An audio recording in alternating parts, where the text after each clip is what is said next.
राम से मिलता आदर्श जीवन का विधान उसे साकार करता है भारत का संविधान। नमस्कार, मैं डॉक्टर अनीता कुमारी, शिक्षिका, शिक्षा निकेतन स्कूल टेलको जमशेदपुर से। और सर्वप्रथम मैं शब्दभूमि प्रकाशन के संस्थापक, मंचासीन विद्वज्जन, मंच संचालिका एवं सभा में उपस्थित सभी प्रतिभागियों को नमन करती हूँ एवं सभी को रामनवमी की हार्दिक शुभकामनाएं देती हूँ। आज मैं आपके समक्ष एक अत्यंत महत्वपूर्ण विषय पर अपना शोध पत्र प्रस्तुत करने जा रही हूँ, जिसका शीर्षक है राम से राष्ट्र की संकल्पना, समकालीन परिप्रेक्ष्य में राम राज्य और संविधान का सामंजस्य। यानी आज के समय में राम राज्य और संविधान एक दूसरे के साथ किस तरह से सामंजस्य रखते हैं, यही मेरे शोध का विषय है। भारतीय सांस्कृतिक परंपरा में राम केवल एक ऐतिहासिक या धार्मिक व्यक्तित्व नहीं है, बल्कि वे मर्यादा, न्याय और कर्तव्य निष्ठा के प्रतीक हैं। कल्पना कीजिए एक ऐसा समाज जहां कोई भूखा ना सोए, कोई अन्याय का शिकार ना हो और हर व्यक्ति सम्मान के साथ जी सके। यही तो है राम राज्य। तो प्रश्न यह है कि क्या राम राज्य और संविधान एक दूसरे के पूरक हैं? राम राज्य एक आदर्श शासन प्रणाली है जहां न्याय सभी के लिए सुलभ होता है, शासन पारदर्शी और उत्तरदायी होता है, सामाजिक समरसता बनी रहती है और जन कल्याण सर्वोपरि होता है। इस व्यवस्था में शासक स्वयं को जनता का सेवक मानता है और अपने आचरण से नैतिकता का उदाहरण प्रस्तुत करता है।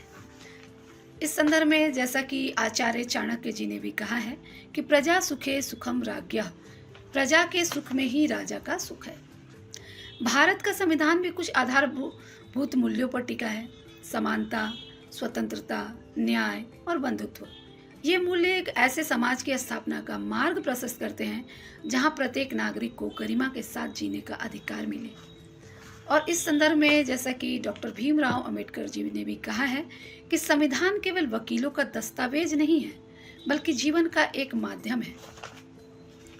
यदि हम गहराई से देखें तो राम राज्य और संविधान में कुछ मूलभूत समानताएं भी मिलती हैं। पहला, सामाजिक न्याय। राम राज्य में हर वर्ग का ध्यान रखा जाता था और संविधान भी सामाजिक न्याय की ही बात करता है। दूसरा, नैतिक प्रशासन। राम का शासन नैतिकता और उत्तरदायित्व पर आधारित था, जो आज के लोकतंत्र में पारदर्शिता और जवाबदेही के रूप में दिखता है। तीसरा, जन कल्याण। दोनों ही व्यवस्थाएं समाज में समग्र विकास और कल्याण को प्राथमिकता देती है। हालांकि कुछ मूलभूत अंतर भी हैं। राम राज्य एक राजतांत्रिक व्यवस्था थी, जबकि भारत एक लोकतांत्रिक गणराज्य है। संविधान धर्मनिरपेक्ष है, जबकि राम राज्य सांस्कृतिक और धार्मिक संदर्भों से जुड़ा है।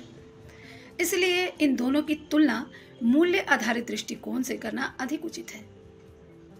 आज के समय में जब हम सामाजिक असमानता, भ्रष्टाचार और नैतिक पतन जैसी चुनौतियों का सामना कर रहा है, ऐसे में राम राज्य की अवधारणा हमें एक नैतिक दिशा प्रदान करती है। यह हमें कर्तव्यपरायणता, ईमानदारी और समाज के प्रति जिम्मेदारी का बोध कराती है। अतः यह कहा जा सकता है कि राम राज्य और भारतीय संविधान के बीच कोई मौलिक विरोध नहीं है। राम राज्य हमें नैतिक आदर्श प्रदान करता है और संविधान हमें उसे लागू करने का व्यवहारिक ढांचा देता है। यदि ये दोनों साथ चले तो एक न्यायपूर्ण, समरस और सशक्त राष्ट्र का निर्माण संभव है।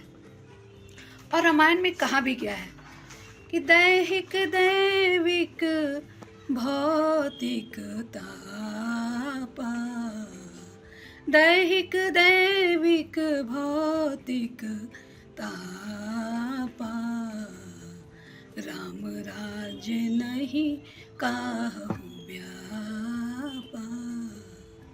यानी दैहिक यानी शारीरिक, दैविक यानी मानसिक और भौतिक यानी गरीबी से संबंधित।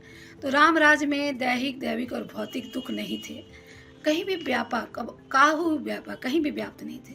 अर्थात एक ऐसा आदर्श समाज जहाँ किसी को किसी भी प्रकार का दुख ना हो, और यही हमारे संविधान का भी लक्ष्य है। इसी के साथ मैं अपने शब्दों को विराम दूंगी। धन्यवाद।